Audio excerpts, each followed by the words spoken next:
Hello दोस्तों। तो question क्या दिया हुआ है कि उस समषट्भुज का क्षेत्रफल ज्ञात कीजिए जिसकी भुजा की लंबाई 14 करनी 3 सेंटीमीटर है। अब समषट्भुज का क्षेत्रफल निकालना है। तो मैं आपको बता दूं कि समषट्भुज सम मतलब क्या होता है, जिसकी सभी भुजाएं समान लंबाई की हो। ठीक है। और षटभुज कैसे बनता है? षटभुज मतलब कि 6 भुजा। तो ये बन गया अपना एक समषट्भुज। ठीक है। समषट्भुज 1 2 3 4 5 6 जिसकी सभी भुजाएं बराबर हैं, समषट्भुज बन गया। ठीक है। अब समषट्भुज में क्या होता है कि अब अगर हम ये करेंगे ना कि ये किसी इसके दो बिंदुओं को लेकर विकर्ण डालेंगे ना, तो ये विकर्ण जो हैं हमेशा क्या बनाएंगे, एक समबाहु त्रिभुज बनाएंगे। ठीक है। समबाहु त्रिभुज बनाएंगे कि अगर ये ए है ना तो ये भी अंदर की भी ए, तो ऐसे ही बनाएंगे। तो अब ये बन रहा है क्या, समबाहु त्रिभुज ए।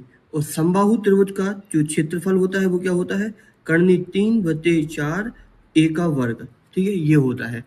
अब इसमें 6 भुजा है तो समषट्भुज का क्षेत्रफल जो होगा वो होगा क्या, समषट्भुज का जो क्षेत्रफल होगा वह होगा 6, क्योंकि इसमें 6 भुजाएं हैं तो 6 से गुणा कर देंगे, गुणित करनी 3/4 गुणित ए का वर्ग। अब ए क्या है, ए समषट्भुज की भुजा है। ठीक है। तो इसमें हमें क्या दिया हुआ है, 6 गुणित करनी 3/4 गुणित ए क्या है, 14 करनी 3 वर्ग है तो 14 करनी 3, ये इसका। अब हम इसको सॉल्व कर देंगे तो ये 2 और ये 7। ठीक है। करनी 3 का करनी 3 में गुणा होगा तो 3 आ जाएगा और ये करनी 3 बचा रहेगा, गुणित 7 7 49 गुणित 6। ठीक है, ये अपना इतना आ जाएगा।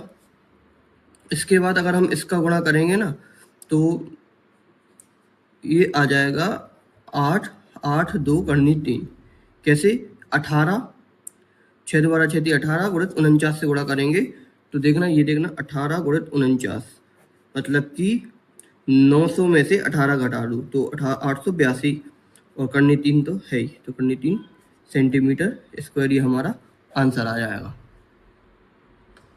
आ गया होगा समझ में आप लोगों को। ठीक है।